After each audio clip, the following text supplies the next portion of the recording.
ఈ యొక్క సమయంలో 35వ శిష్యత్వ లక్షణాన్ని గురించి మనం ధ్యానం చేసాం. 35వ శిష్యత్వపు యొక్క లక్షణం. ఇక 35వ శిష్యత్వ లక్షణం అపోస్తలుడైన పౌలు జీవితం నుంచి రోమీయులకు రాసిన పత్రిక 12వ అధ్యాయం 2వ వచనంలో మనం చూసినప్పుడు, లోక మర్యాదను అనుసరింపక ఉత్తమమును అనుకూలమును సంపూర్ణమైన దేవుని చిత్తమేదో పరీక్షించి తెలుసుకున్నట్లు మనసు మారి నూతనమైట వలన రూపాంతరము పొందుడి. అంటే ఆ రకంగా రూపాంతరం పొందువారు శిష్యులు. కాబట్టి లోక మర్యాదను అనుసరింపక ఉత్తమమును అనుకూలమును సంపూర్ణమయున్న దేవుని చిత్తమేదో పరీక్షించి తెలుసుకున్నట్లు మనస్సు మారి నూతనమై రూపాంతరము పొందువారు శిష్యులు. ఇది చాలా పెద్ద స్టేట్మెంట్. అందుకని మనం ఇక లోక మర్యాదను గురించి చాలా వారాలు ధ్యానం చేశాం. లోక మర్యాద అనుసరించి వారు దేవుని యొక్క శిష్యులు కాదు. లోక మర్యాద ఏంటి? ఏలియా కర్మేలు పర్వతం దగ్గర ఏం జరిగింది? వారు ఆ మర్యాద చొప్పున కత్తులు తీసుకొని తమ యొక్క శరీరాన్ని ఏం చేసుకుంటున్నారు? వాళ్ళు గాయపరుచుకుంటున్నారు మర్యాద చొప్పున. సో కాబట్టి దేవుడి యొక్క శరీరాన్ని మనకిచ్చాడు, అద్భుతమైన జీవితాన్ని మనకిచ్చాడు. కాబట్టి ఈ దేహముతో దేవుణ్ణి ఏం చేయాలి? మహింపరచాల తప్ప ఈ దేవుణ్ణి ఇక దేహంతో మహింపరిచేవాడే నిజమైన శిష్యుడు. అలా కాకుండా ఈ యొక్క దేహాన్ని సాతానుకు నిలయముగా నువ్వు ఉంచుకున్నట్లయితే ఇక దేహాన్ని నువ్వేం చేసుకుంటున్నావు? పాడు చేసుకున్నట్టు. సాతాను నీకు నాకు నష్టం కలిగించేవాడు.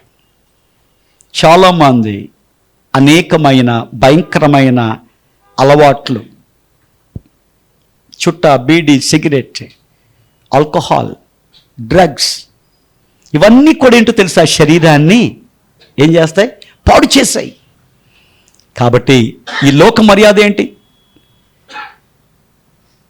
తాగటం ఫ్యాషన్. ఇక లోక మర్యాద ఏంటి? విచ్చలవిడిగా జీవించటం లోక మర్యాద. కానీ దేవుడు చెప్తున్నాడు, ఇక శరీరము, నీ శరీరము నాకు ఆలయముగా ఉండాలి. నేను నీలో నివసించాలని ఇష్టపడుతున్నాను. దేవుడు ఎప్పుడు నీలో నివసిస్తాడో తెలుసా? నువ్వు పరిశుద్ధంగా ఉన్నప్పుడు మాత్రమే దేవుడు నివసించగలుగుతాడు. కారణం ఏంటంటే ఆయన పరిశుద్ధుడు. పరిశుద్ధమైన దేవుడు అపరిశుద్ధమైన నీ హృదయంలో ఆయన నివసింపలేడు.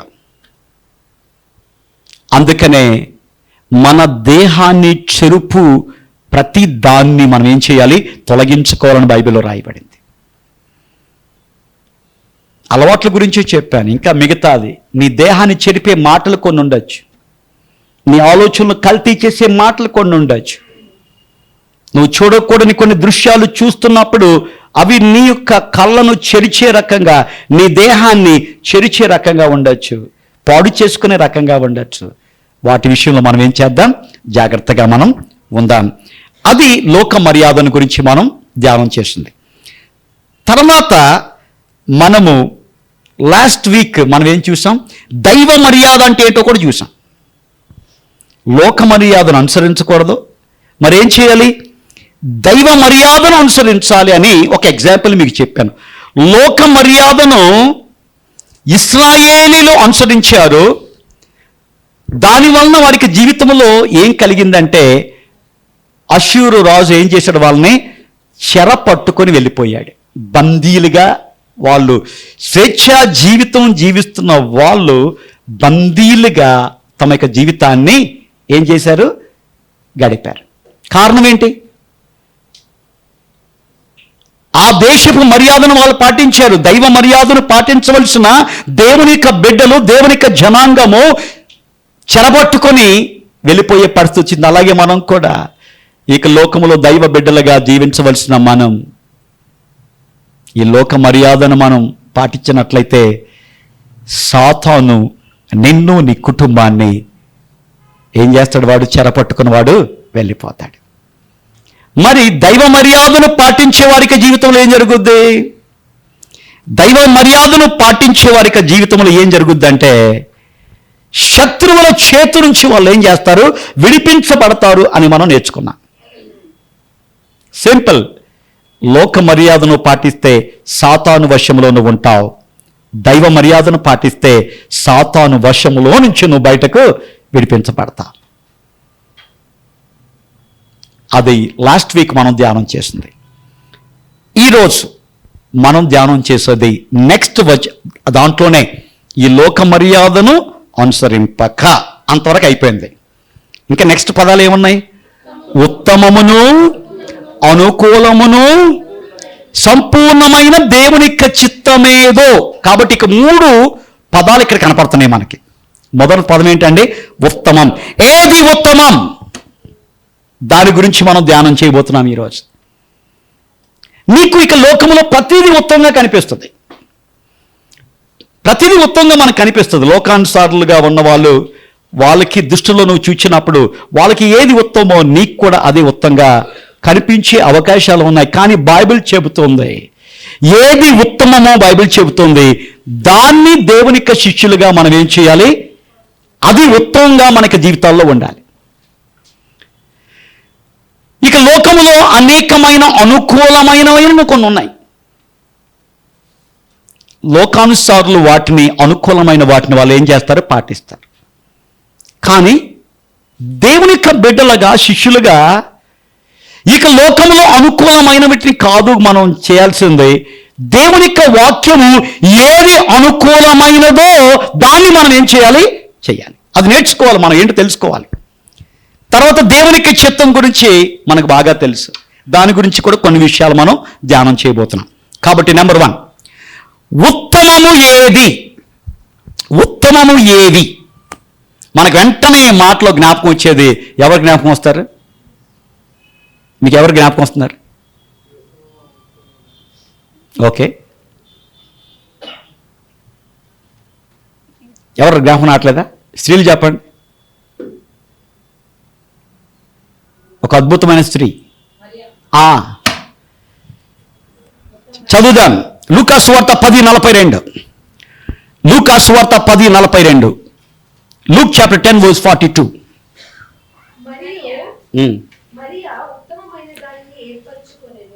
మరియా ఉత్తమమైన దానిని ఏర్పరచుకున్నాడు. చాలండి, నా వైపు చూడండి. ఇక్కడ బైబిల్లో మరియ గురించి, మరియ చేసిన పనిని గురించి రాయబడింది. మరియా, మార్తలు ఇద్దరున్నారు. బేతనియా సంబంధించిన కుటుంబం. ఈ బేతనియాకి ఎప్పుడు యేసు ప్రభు వచ్చినా కానీ ఇక కుటుంబం యొక్క ప్రత్యేకత అంటే యేసు ప్రేమించిన కుటుంబం అని బైబిల్లో రాయబడింది. ఈ కుటుంబం యేసు ప్రభుని ప్రేమించింది. ఆ కుటుంబాన్ని కూడా యేసు ప్రభు ఏం చేశాడు? ప్రేమించాడు. అందుకని ఎప్పుడొచ్చినా కానీ బేతనియాకి ఈ మరియా, మార్తా, లాజర్ ఇక ముగ్గురు ఉన్న ఇక కుటుంబంలో యేసు ప్రభు వచ్చేవాడు. వాళ్ళకి ఆతిథ్యాన్ని స్వీకరించేవాడు. ఒకసారి యేసు ప్రభు వచ్చినప్పుడు మార్త విస్తారమైన పనులు పెట్టుకొని ఆమె పనులతో ఏమవుతుంది? సతమతం అవుతుంది. తర్వాత మరి ఏం చేస్తుంది? యేసయ్య పాదాల దగ్గర కూర్చొని ఆ యేసయ్య చెబుతున్న ఇక మాటలను చాలా జాగ్రత్తగా వింటుంది. అప్పుడు మార్త చాలా బిజీగా ఆ బిజీలో ఉండి చాలా అలసిపోయి ఇంకా పని అవ్వట్లేదు, టైం అయిపోతుంది, అట్లీస్ట్ మరియా వచ్చినా బాగుండు అనే ఉద్దేశంతో వచ్చి చూసేసరికి మరియా ఎక్కడుంది? యేసు ప్రభు యొక్క బోధన ఆమె వింటుంది. అప్పుడు వెంటనే యేసు ప్రభుతో చాలా చనువు వాళ్ళకి. యేసు ప్రభు దగ్గరికి వచ్చి, నాయనా నువ్వన్నా చెప్పు, ఈ పని దొంగ ఎప్పుడు ఇంతే, ఇప్పుడే కాదు ఎప్పుడు ఇంతే, అందరు పని చేస్తున్నా గుండ్రాయిలా కూర్చుంటుంది, ఇప్పుడు కూడా అదే చేస్తుంది. ఇంత పని ఉంది, నీకు ఇష్టమైన అన్నీ నేను రెడీ చేయాలంటే నాకు తెలుసు కదా మీకు ఏది ఇష్టమో అదంతా రెడీ చేస్తున్నాను నేను. కొంచెం చెప్పు నా మాట ఎందో. ఎందుకంటే నేను ఎన్నోసార్లు చెప్పాను నాకు వచ్చి సహాయం చేయమని. కానీ నువ్వన్నా చెప్పు నాయన అని యేసయ్యను ఏం చేస్తున్నా రికమెండ్ చేయమని చెప్పి మార్త యేసయ్య దగ్గర చెప్తే అప్పుడు యేసయ్య మాట అన్నాడు. ఏమన్నాడు? మరియా, ఓ మార్తా, మరియా ఏం చేసింది? ఉత్తమమైన దాన్ని ఏం చేసింది?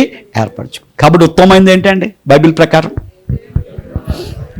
దేవునితో గడిపే సమయం మనకు జీవితాల్లో ఉత్తమమైనది. దేవుని కోసం ఏది చేసినా అది మనకు జీవితాలకు ఉత్తమమైనది. దేవుడు మంచివాడు, ఆయన కోసం నువ్వు ఏది చేసినాడు మంచిదే. ప్రార్థన చేయటం మంచిది, దేవునికి వాక్యం చదవటం మంచిది, దేవుని ఆరాధించటం మంచిది, సాక్ష్యం చెప్పటం మంచిది, సువార్తను ప్రకటించడం మంచిది, దేవుని యొక్క మందిర సహవాసాలకు రావటం మంచిది, దేవుని యొక్క మందిర సహవాసాలకు వచ్చి దేవుని యొక్క వాక్యం వినటం అది ఉత్తమం. ఈ లోక మర్యాదను అనుసరించేవారు ఇవి చేయరు. వారికి ఉత్తమమైనవి కొన్ని ఉంటాయి. కానీ నిజమైన దేవుని యొక్క శిష్యుడికి శిష్యురాలకు ఉత్తమమైనది ఏంటంటే దేవుడు. ముందే మనం చూచే యెహోవా ఉత్తముడని రుచి చూచి తెలుసుకోండి. ఆయన ఉత్తముడు కాబట్టి ఆయనతో నువ్వు ఉండే సమయం ఉత్తమమైనది. చాలామంది అనుకుంటారు చర్చికి వెళ్తే టైం వేస్ట్ అని కొంతమంది అనుకోవచ్చు, ఒక ఆదివారం వెళ్తే సరిపోతుందని కొంతమంది అనుకోవచ్చు. కానీ దేవుడు చెప్తున్నాడు, నా ఆవరణములో ఒక దినము గడుపుట 1000 దినముల కంటే శ్రేష్టం. నువ్వు ఎప్పుడు దేవుని యొక్క మందిరంలో కనపడినా అది నీకు దీవెన, అది నీకు శ్రేష్టం. కారణం ఏంటంటే ఉత్తమమైన పని నువ్వు చేస్తున్నావు. దేవుని దగ్గర రావటం కంటే ఇక లోకంలో ఉత్తమమైనది ఏది లేదు. ఇక లోకంలో దేవుని నమ్ముకుని వాళ్ళకు అనేకమైన ఉత్తమమైన కార్యాలు ఉంటాయి వారి దృష్టిలో. కానీ దేవుని నమ్ముకున్న నువ్వు, దేవుని రక్షకునిగా అంగీకరించిన మనం దేవునికి శిష్యులుగా ఇక లోకంలో జీవించాలని ఒక అద్భుతమైన ఆశ ఉండే మనం ఏం చేయాలండి? దేవుని యొక్క సన్నిధి మనకు ఏంటి? ఉత్తమం. దేవునితో గడిపే సమయం మనకు ఉత్తమం. అదే మరియ ఏం చేస్తుంది? ఉత్తమమైన దాన్ని ఏర్పరచుకున్నదే. ఉత్తమమైన తర్వాతే మిగతాది. యేసు ప్రభు పనులు చేయమని చెప్పట్లేదు, ప్రియారిటీ గురించి మాట్లాడుతున్నాడు ఆయన.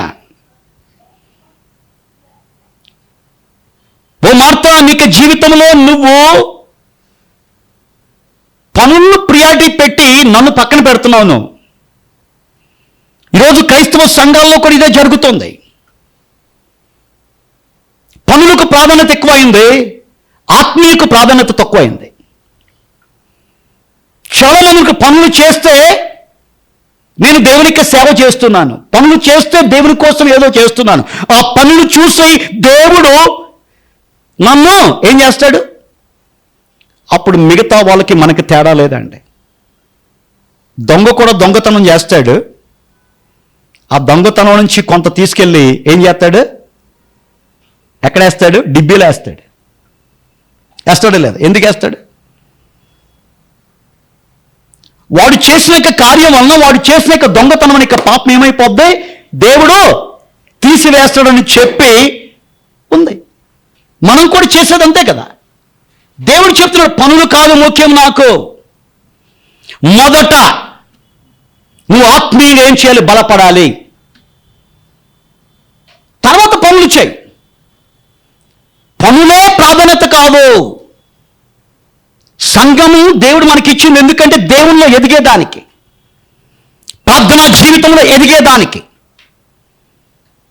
ఆత్మీయ జీవితంలో ఎదిగేదానికి. అది సంఘాన్ని దేవుడు మనకిచ్చింది.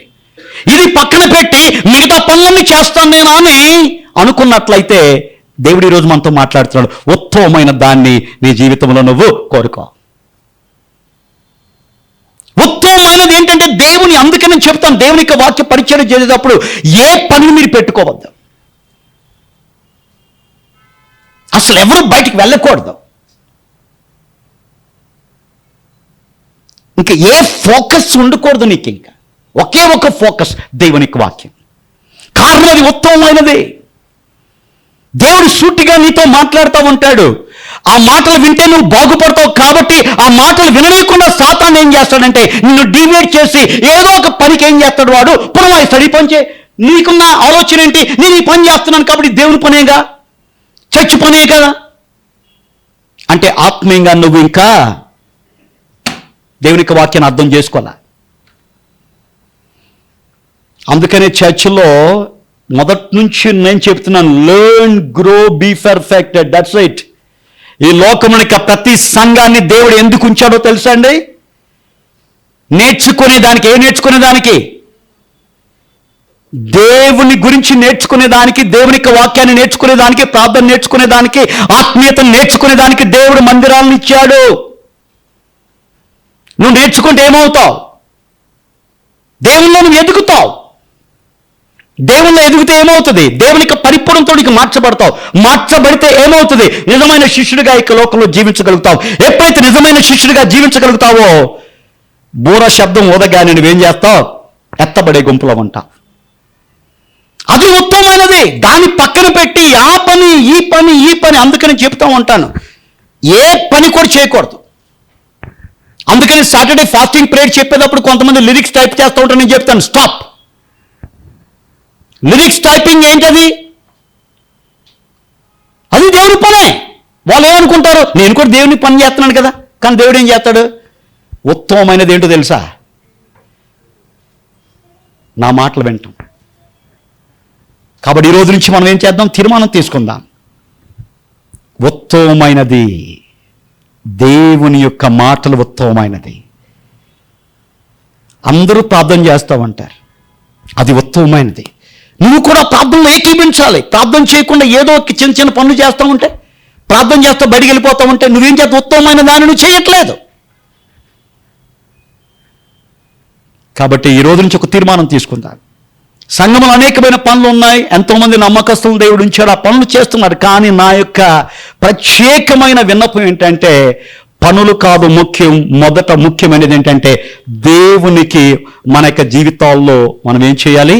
స్థానం ఇవ్వటం, ఆయన యొక్క మాటలు వినటం, ఆయనలో ఎదగటం, ఆత్మీయతలో అభివృద్ధి చెందటం, విశ్వాసంలో ముందుకు వెళ్ళటం, మన ప్రార్థనలో మనం అభివృద్ధి సాధించటం, అది ముఖ్యం, అది ఉత్తమం. తర్వాత మిగతా పనులన్నీ చేద్దాం.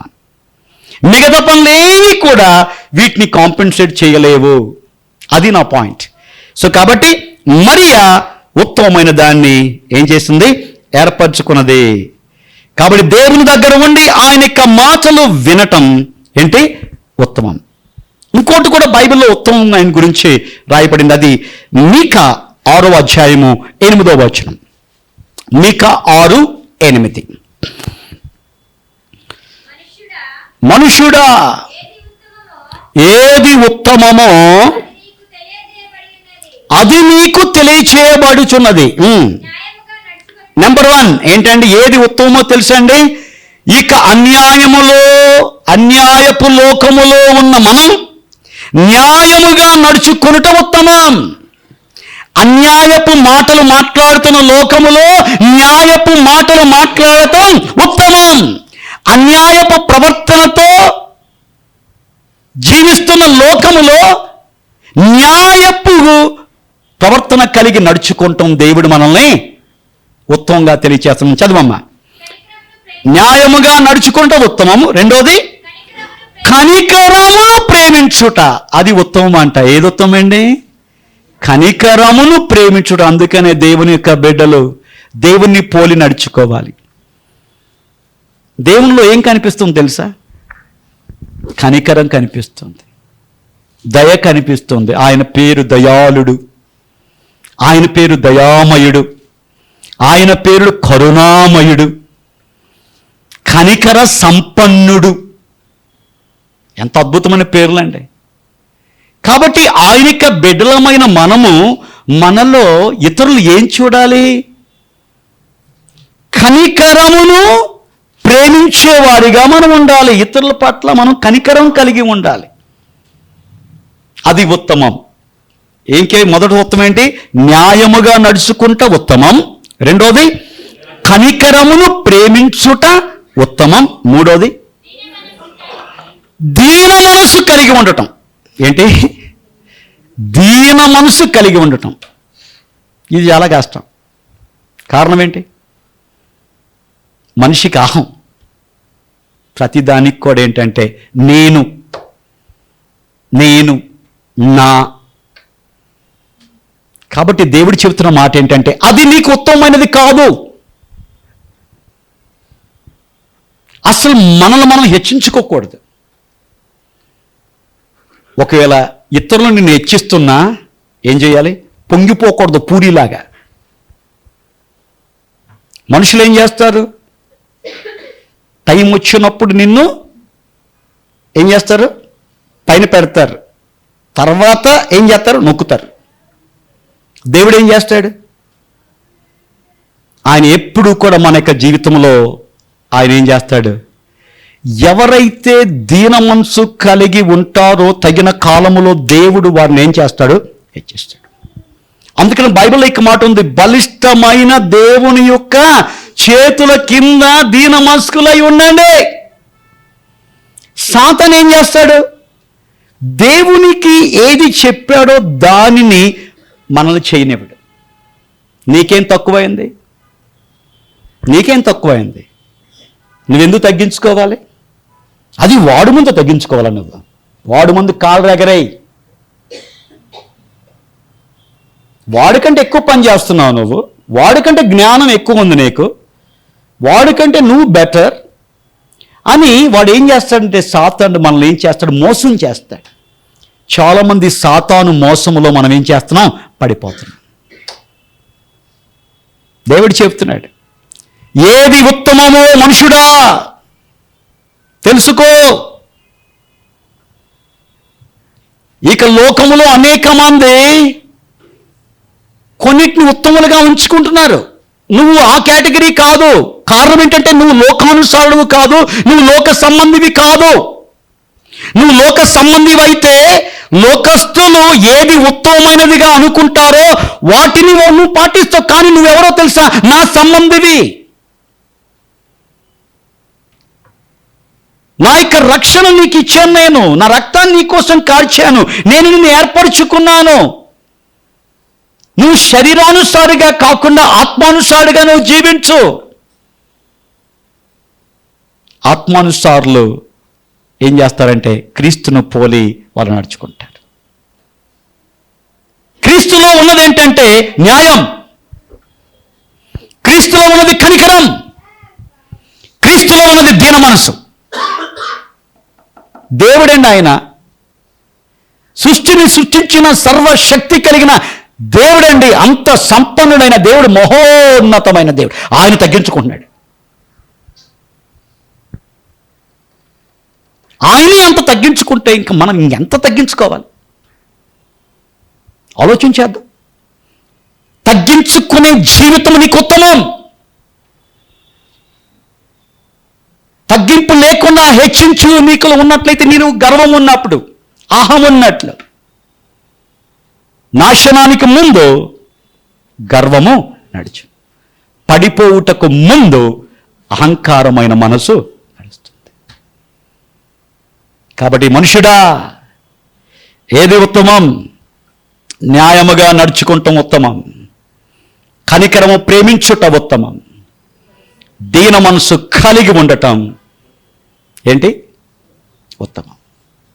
No problem. యేసయ్య మనకు మాదిరి. నువ్వేదో ఎక్స్ట్రా చేయట్లా. ఆయన చేసిన దాంట్లో నువ్వు ఇంతైనా చేయట్లాను. అసలు ఆయనతో కంపేర్ చేసుకోవడానికి మనకు అవదు. ఆయన కనికరం ముందు మన కనికరం ఎక్కడదండి? ఆయన న్యాయం ముందు మన ఏ న్యాయం? చర్చిలో ఉన్నప్పుడు న్యాయం, బయటికి వెళ్ళిన తర్వాత అన్యాయమే మంది. చర్చిలో ఉన్నప్పుడు ప్రైజ్ లార్డ్, కనికరం. తర్వాత ఈ రెండు చేతులు ఇలాగైపోతాయి.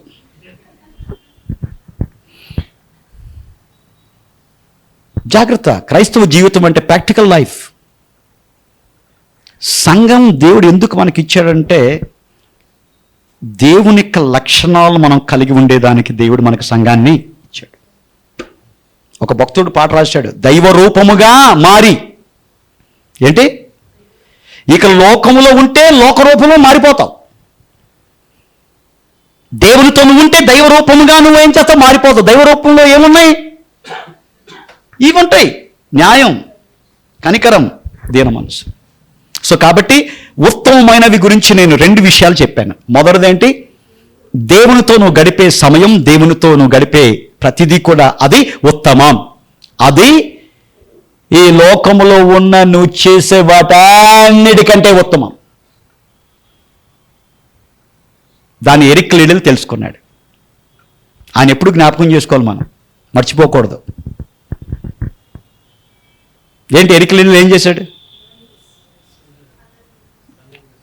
రన్నింగ్ రేస్, ఒలింపిక్స్లో.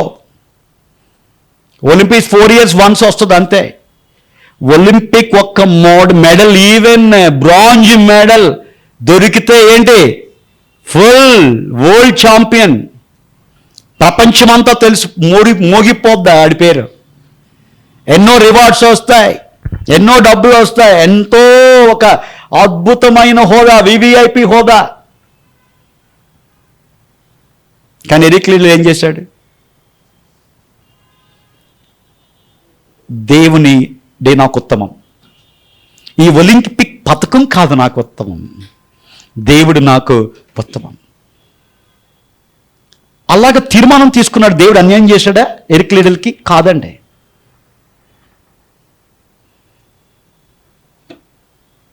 అన్యాయం చేయలేదు. అన్యాయం చేస్తే మన దేవుడు ఆయన దేవుడే కాదు. అందుకని దేవుడు చెప్తున్నాడు, మొదట నువ్వు నా దగ్గర రా, మిగతాది నేను చూసుకుంటా. ఆ ఫెయిత్తో నువ్వు దేవుని దగ్గర రా. దేవుని దగ్గరకు వచ్చి నష్టపోయిన వాడు ఎవడూ లేడు. దేవుని దగ్గరకు వచ్చి మోసపోయిన వాడు ఎవడూ లేడు. దేవుని దగ్గరకు వచ్చి ఏ విషయంలో కూడా తొలగిపోయిన వాడు ఎవడూ లేడు. నిజంగా దేవుని దగ్గరకు వచ్చి కారణం ఏంటంటే దేవుడు అని చెప్తున్నాడు, నా కోసం ఒక గిన్నెడు చన్నీలను ఇచ్చినా కానీ దాన్ని ఏం చేస్తాను? జ్ఞాపకం చేసుకొని ప్రతిఫలాన్ని నీకు ఇస్తాను. ఎరిక్ లీడల్ని దేవుడు చూశాడు. ఎంత సాక్రిఫైస్, ఎంత త్యాగం చేశావు. నిజంగా నీ జీవితంలో మనుషుడా ఏది ఉత్తమమో నువ్వు చేసి చూపించావయ్యా. నీ గవర్నమెంట్ ఇన్స్ట్రక్షన్ కంటే, నీ కోచ్ ఇన్స్ట్రక్షన్ కంటే, నీకు కో ప్లేయర్స్ యొక్క ఇన్స్ట్రక్షన్ కంటే, నువ్వు పొందుకునే ఘనత కంటే నన్ను నువ్వు గణపరిచావు. కాబట్టి ఎరిక్ లీడల్, నేను నిన్ను గణపరుస్తాను.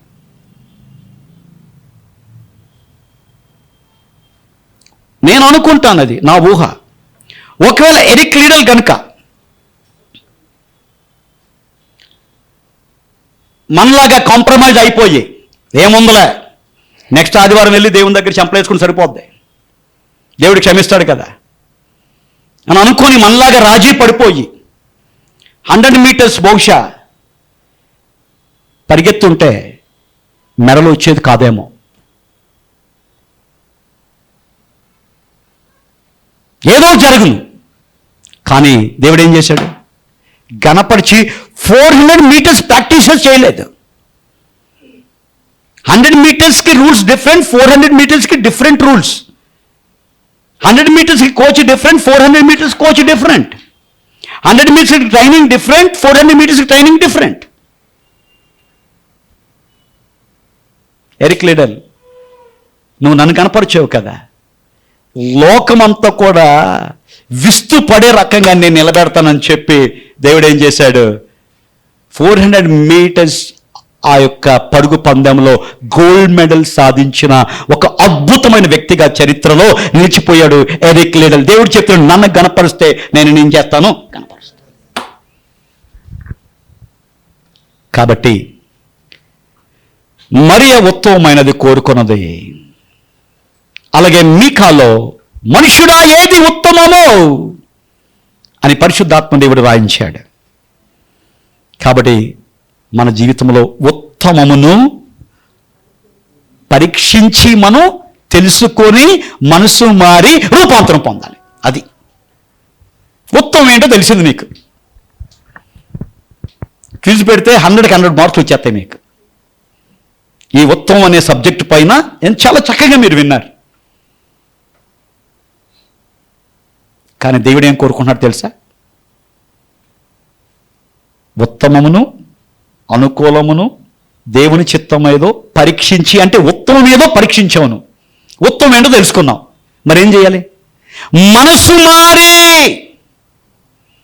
ఇక్కడ దెబ్బ కొడుతుంది మనకి, మనసు మారట్లా. ఉత్తమం ఏంటో తెలుసు, ఇక్కడ మాత్రం చాలా చక్కగా వింటాం, ఇది కరెక్ట్, ఉత్తమం ఉత్తమం. ఆ గుమ్మం బయటికి వెళ్ళిన తర్వాత ఈ ఉత్తమం ఇక్కడికి వెళ్ళిపోద్ది, వేరే ఉత్తమం స్టార్ట్ అవుతుంది. అందుకని దేవుడు ఏమంటున్నాడంటే, మనసు మారి మీరేం చేయాలి? రూపాంతరం పొందుడి, అప్పుడు నువ్వు నా శిష్యుడు, అప్పుడు నువ్వు శిష్యురాలు. ముందు ఆ పరలోక రాజ్య వైభవం ముందు ఈ లోకములోని యొక్క కష్టాలు, ఇక లోకముని యొక్క శ్రమలు ఎన్నదగినవి కావు అని బైబిల్ ఉంది. నువ్వు పరలోకానికి వెళ్ళిన తర్వాత అర్థమవుద్ది. దేవుడు చెప్తాడు, చూడు నా బిడ్డ, 2024 జూన్ 30 నువ్వెంతో బాధపడ్డావు, నలిగిపోయావు, డిప్రెస్ అయిపోయావు, ఏడ్చి ప్రార్థన చేసావు, ఎందుకు నాయన నన్ను అనుమతించావు ఇది అన్నావు. ఎందుకో తెలుసా? ఇది అని అక్కడ చూపించాడు. అప్పుడు గుండెలు బాదుకున్న నాయనా, ఇది ఇలాగని తెలిస్తే ఏం చేద్దును, నా లైఫ్ అంతా కూడా బాధపడేదానికి ఒప్పుకుంటుంది నేను. కారణం ఏంటంటే, మన ముందు ప్రత్యక్షము కాబోవు మహిమ ముందు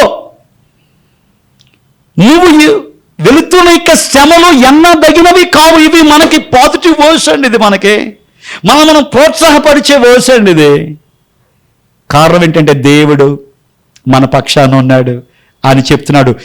సహింపగలిగిన దానినే నీకు ఇస్తాడు, దానికంటే ఎక్కువ ఆయన నీ పైన మోపడు. నిన్ను చేసిన దేవుడు, నీ కెపాసిటీ ఆయనకి తెలుసు. నువ్వు ఎక్కడ నువ్వు టక్కంటావో తెలుసు ఆయనకి. అందుకని ఏం బలంగా నిన్ను మోసే దానికంటే ఎక్కువగా ఆయన పెట్టడు.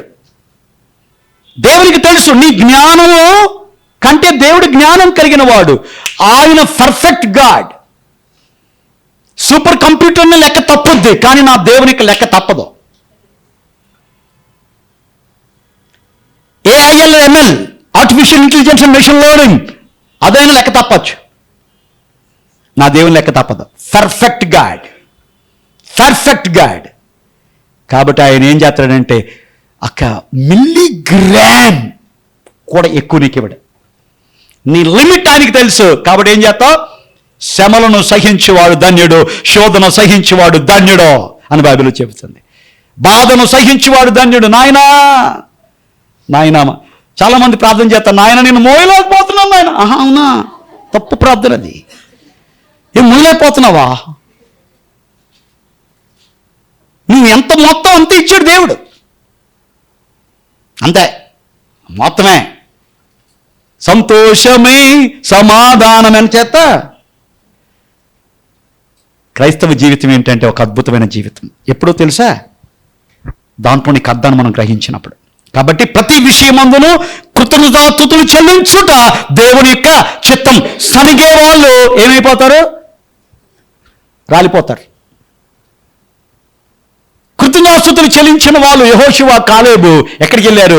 కనాను దేశంలోనికి వెళ్ళారు. సనిగిన వారు అరణ్యములో రాలిపోయారు. సనక్కో, దేనికి సనక్కో. ఎంత సనిగితే నీకు అంత ప్రాబ్లం. కొంతమంది భర్తను చూసి సనుగుతారు, భార్యను చూసి సనుగుతారు, పాస్టర్ని చూసి సనుగుతారు. సనక్కమ్మో, కొంప కొల్లేరైపోద్ది, జాగ్రత్త, సనక్కో. అది దేవునికి దోషం చేసి అసలు సనక్కో. అంటే మిగతా వాళ్ళ గురించి సనకమని చెప్పట్లా, ఎగ్జామ్ ఎవరి గురించి సనక్కూడదు మనం, ఓకేనా? అలాగే పాస్టర్ కూడా ఎవరి గురించి సనక్కూడదు. పాస్టర్ కూడా పాస్టర్ ఊడిపడ్డాడు ఎక్కడి నుంచి అన్నా, పాస్టర్ కూడా మనిషే. కాబట్టి దేవుడు చెప్పి, ఓ పాస్టర్ నువ్వు కూడా సనక్. ఎస్ లార్డ్, సనంగం. Okay, right. మీరు కూడా చెప్పండి, నాయన మేము కూడా సనంగం అని. రైట్. కాబట్టి రెండవది దేవునికి చిత్తం ఏదంటే, మొదటి పేతురు రాసిన పత్రిక 2:15 త్వరగా చదువుదాం. మొదటి పేతురు 2:15 త్వరగా.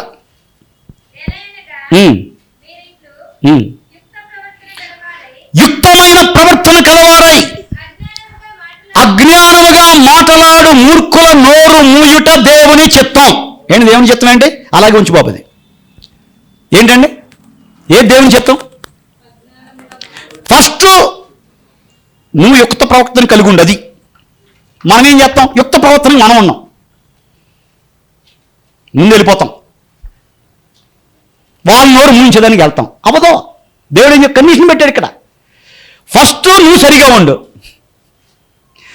యుక్త ప్రవర్తన కలవారే అజ్ఞానంగా ఎవరైనా మాట్లాడుతుంటే, అలాంటి వాడు, అజ్ఞానం కలిగిన వాడు ఎవడంటే దేవుడు లేడు అనేవాడు, దేవునికి భయం లేనివాడు, దేవునితో భయభక్తులు లేకుండా ఈ లోకంలో ప్రవర్తించేవాడు, వాడు అజ్ఞాని అని బైబిల్ చెబుతుంది. అలాంటి అజ్ఞానులు మాట్లాడే నోరు మూసేదానికి ఫస్ట్ మనం ఏం చేయాలి? మన ప్రవర్తన మనం ఏం చేయాలి? సరిగా ఉండాలి. మూడవది మనం చూద్దాం. మొదటి దశలోనికి రాసిన పత్రిక 4:3. ఫస్ట్ దశలోనియన్స్ చాప్టర్ 4:3. మీరు పరిశుద్ధులగుటయే అనగా మీరు జారవంతముకు దూరముగా ఉండుటయే దేవుని యొక్క చిత్తం. ఏది దేవుని చిత్తం? ఏంటి? ఏది దేవుని చిత్తం? పరిశుద్ధులగుటయే దేవుని చిత్తం. దాంట్లో పరిశుద్ధం అంటే అపరిశుద్ధం అనేది ఏది మనలో ఉండకూడదు. దాని గురించి నేను చెప్పాను. నేను శరీర కార్యాలు ఎన్ని నేను చెప్పను, మీరు ఇంటికి వెళ్ళి లెక్కెట్టండి. ఓకే, శరీర కార్యాలు ఓకే ఎన్ని ఉన్నాయి, అవన్నీ వాటితో పాటు మొదలైనవి. 15 అండి. సో కాబట్టి ఇక 15 కాదు, మళ్ళీ మొదలైనవి అని ఉన్నాయి. అంటే దానికి సంబంధించిన అవి ఏంటంటే పెద్దలు అనమాట. దానికి పిల్లలు కూడా కొన్ని ఉంటాయి, అవి ఆ మొదలైనవి అనమాట. అంటే దేవుడు పరిశుద్ధుడు, మనం ఏం చేయాలి? పరిశుద్ధంగా ఉండాలి. అలాగ ఉండటం దేవునికి చిత్తం. అర్థమైందా? చాలామంది వచ్చి అడుగుతారు, దేవునికి చిత్తం ఏంటి బ్రదర్, పాస్టర్ గారు చెప్పండి. సింపుల్, పరిశుద్ధం ఉండరా, అదే దేవుని చిత్తం. ఓవర్. మూడవది అయిపోయింది. మొదటిది ఏంటి? ప్రతి విషయమందు కృతజ్ఞతాస్తుతులు చెల్లించుట దేవుని చిత్తం. యుక్తమైన ప్రవర్తన కలవారే అజ్ఞానముగా మాట్లాడు మూర్ఖుల నోరు మూయుట దేవునికి చిత్తం. మూడోది పరిశుద్ధులగుటయే అనగా జారత్వమునకు దూరముగా ఉండుటయే దేవునికి చిత్తం. పరిశుద్ధులుగా అంటే ఏ అపరిశుద్ధత మనలో ఉండకూడదో అది దేవునికి చిత్తం. నాలుగోది తిమోతి రాసిన మొదటి పత్రిక 2:5.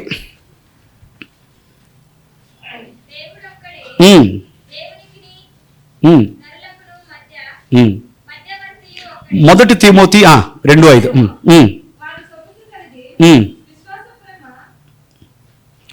మనుషులందరూ, ఇంకా ముందుకెళ్తే అది ఉంటుందండి. మనుషులందరూ రక్షణ పొందవలని, సత్యము గూర్చిన అనుభవ జ్ఞానము కలిగి ఉండవలనని దేవునికి చిత్తం. ఇంకొకరు యోహాను సువార్త 6:40 కూడా చదవండి, అప్పుడు మీకు బాగా అర్థమవుతుంది. యోహాను 6:40 చదవండి. యోహాను సువార్త 6:40. ఆయన యందు విశ్వాసం ఉంచి ప్రతివాడును నిత్య జీవం పొందుటయే ఏంటి? నా తండ్రి చిత్తం. ఏంటి దేవుని చిత్తం? ఏంటి? ఈ 2 వర్సెస్ మనం చూసినప్పుడు మనుషులందరూ రక్షణ పొందాలని, సత్యము గురించిన అనుభవ జ్ఞానము కలిగి ఉండాలని, ఆయన యందు విశ్వాసం ఉంచి నిత్య జీవం పొందాలని దేవునికి చిత్తం. అందుకనే అనేకమైన మిషనరీస్ ప్రాణాలను లెక్కపెట్టి దేవునికి సువార్తను ప్రకటిస్తున్నారు, జైల్లో ఉంటున్నారు. చాలామంది అంటారు, ఈ క్రైస్తవులకి ఏం పని లేదు, మీ చర్చిలో ఆరాధన చేసుకోవచ్చు కదా, ఎందుకు బయట సువార్త చెప్పాలి? మీరు మారుస్తున్నారు మనుషులు. మీరు మనిషిని మార్చలేడు, ఇంపాసిబుల్. మనిషిని మనిషి మార్చే రకంగా అయితే సమాజం ఈ రకంగా ఉండేది కాదు. దేవుడు ఒక్కడు మాత్రమే మనిషి యొక్క హృదయాన్ని మార్చేదానికి సామర్థ్యం కలిగిన వాడు. ఆ దేవుని యొక్క ప్రేమను తెలియచేసినప్పుడు ఆ దేవుడే ఆ యొక్క వ్యక్తిని ఆకర్షించి ఆ యొక్క వ్యక్తి హృదయాన్ని ఏం చేస్తాడు? మారుస్తాడు. కాబట్టి దేవునికి చిత్తం ఏంటో తెలుసండి, అందరూ అంతట మారు మనసు పొందాలి. అది ఆయన కోరిక. ఏ ఒక్కరు కూడా నరకానికి వెళ్ళకూడదు. కారణం ఏంటంటే అది ఆయన కోరిక, ఆయన ఇచ్ఛ. నరకం అనేది మనుషుల కోసం దేవుడు చేయలేదు, అందరికీ కూడా నిత్య జీవం ఇవ్వాలని. మతాన్ని స్థాపించేదానికి యేసుప్రభు ఈ లోకానికి రాలా.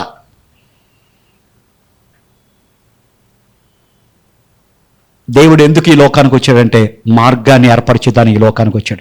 ఎవరైతే ఆ మార్గంలో ప్రయాణం చేస్తారో వారందరూ కూడా ఎక్కడికి వెళ్తారు? నిత్య జీవం పొందుకుంటారు. అందుకని క్రైస్తవం అనేది మతము కాదు. Christianity is not a religion, it's a relationship with God. ఆ మార్గంలో వెళ్తే దేవునితో నువ్వు సంబంధం కలిగి ఉంటావు. కాబట్టి నాలుగోది, నిత్య జీవం. అందరూ నిత్య జీవం పొందటం. ఎవ్వరు కూడా నిత్య నాశనానికి వెళ్ళకూడదు. ఆ బాధ్యత ఎవరికి ఇచ్చాడు? దేవుడు మనకి ఇచ్చాడు. సంఘం పైన దేవుడు ఇచ్చాడు. సంఘం చేయవలసిన పని ఏంటంటే ఇది ఏంటి? సంఘం చేయవలసిన పని ఏంటంటే నశించు ఆత్మలను దేవుని దగ్గర నడిపించాలి. దేవుని యొక్క ప్రేమను ఇతరులకు తెలియజేయాలి. అది డైల్యూట్ అయిపోయింది. ఇక్కడ జరిగే పనులే గొప్ప పనులు అని అనుకుంటాం. నిజమైన గొప్ప పని ఏంటంటే సంఘం బయట మనం చేయవలసిన పని గొప్ప పని.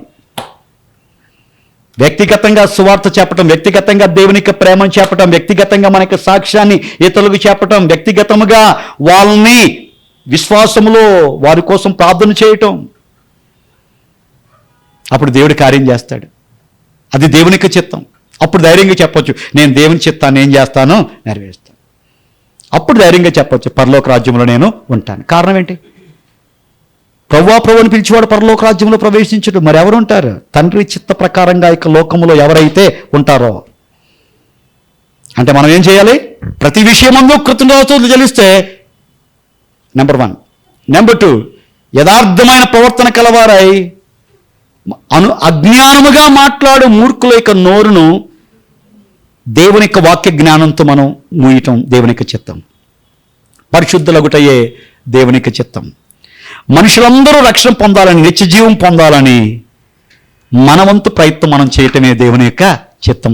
ఆఖరిగా ఎఫెసీయులకు రాసిన పత్రిక 5వ అధ్యాయము 15-17 మన బాగా తెలిసింది. ఎఫెసీయులకు రాసిన పత్రిక 5వ అధ్యాయం. సమయం పోనీక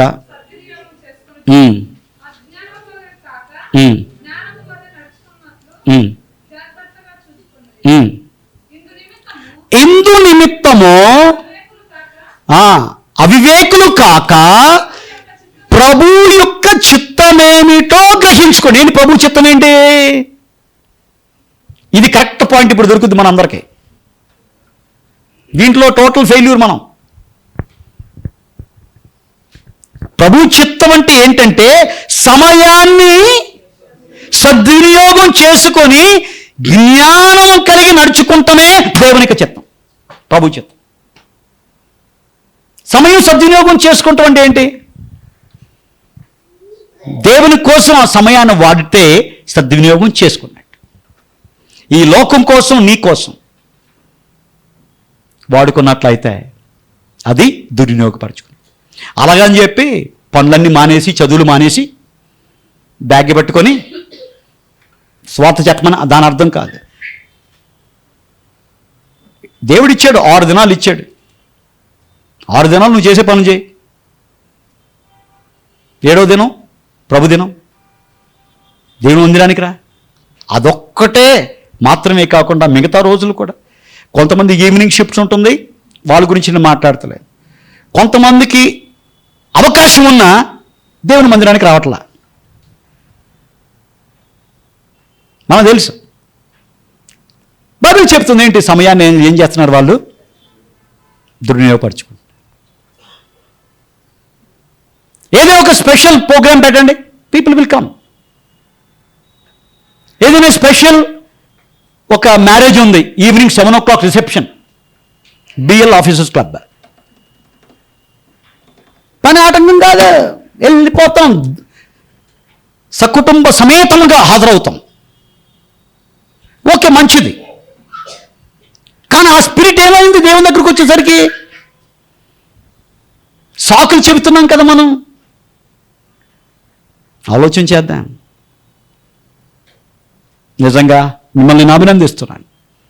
ఎంతోమంది పనిచేసే వాళ్ళు ఉన్నారు, ఎంతో దూరాల నుంచి వచ్చే వాళ్ళు ఉన్నారు, ఎంతో దూరం నుంచి అండి. సో కాబట్టి సమయాన్ని సద్వినియోగం చేసుకొని జ్ఞానుల వల్లే ఇక లోకంలో నడుచుకుంటాయి దేవుని యొక్క చిత్తం.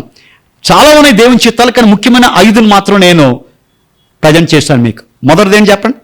ప్రతి విషయం ముందు కృతజ్ఞతాస్తుతి చెల్లించడం. రెండోది యుక్తమైన ప్రవర్తన కలిగి అజ్ఞానంగా మాట్లాడు మూర్ఖుల నోరు ముయ్యుట దేవుని చిత్తం. మూడోది పరిశుద్ధులగుటయే దేవుని యొక్క చిత్తం. నాలుగోది నిత్య జీవం. ఎవరు కూడా నరకానికి వెళ్ళకూడదు, అందరూ కూడా మారు మనసు పొంది పరలోక రాజ్యంలో నిత్య జీవనానికి వెళ్ళాలి దేవుని యొక్క చిత్తం. ఆ బాధ్యత దేవుడు మనకు సంఘంకి ఇచ్చాడు. ఆఖరిగా 5వది సమయాన్ని సద్వినియోగం చేసుకొని జ్ఞానుల వలె నడుచుకుంటమే దేవుని యొక్క చిత్తం. అందుకని చెప్తాం, చర్చికి రండి, సహవాసాలకి రండి. ఎందుకు? దేవునికి చిత్తాన్ని నువ్వు జరిగించేద్దాం, దట్స్ ఇట్.